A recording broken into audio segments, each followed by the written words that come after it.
সৌরভদা, সাধারণ সমিতির শিক্ষার্থীরা এখানে এলো, ঢাকিদের আয়োজন করা হয়েছিল, একা হাতে দায়িত্ব নিয়ে পুরো জিনিসটা তুমি করলে, পুরো জিনিসটা যদি বলো কতটা আশাবাদী, এই ভারতের এত একটা উষ্ণ অভ্যর্থনা জানানো আজকের পুরো জিনিসটা যদি তুমি একটু বলো। দেখো, এটা হচ্ছে বাংলার সম্মান। ভারতবর্ষের সেরা ফুটবল টিম, ভারতীয় টিম খেলতে এসছে, সুতরাং আমাদের একটা দায়িত্ব কর্তব্যের মধ্যে পড়ে যে বাংলার বড় বড় অতিথি পরায়ণ এবং সেখানে বাংলার তার তরফ থেকে আমরা সবাই যারা কর্তা ব্যক্তি আছে তো তাদের সম্বর্ধনা আমরা ইন্ডিয়া টিমকে দেব, সেই প্রস্তুতি একটা ছিল। খুব অল্প সময়ের মধ্যেই আমাদের সেটা করতে হয়েছে। আর আমি বরাবরই জানো যে বাংলা টিম চ্যাম্পিয়নে আসুক, বাংলা টিম খেলতে যাক বা ভারতীয় টিম আসুক, তারা সাধারণ সমিতি সবসময় তাদের মেম্বারদের নিয়ে এয়ারপোর্টে আসে।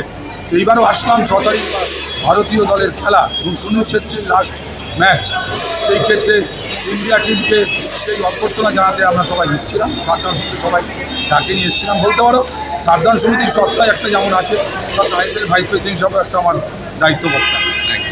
Thank you সৌরভদা।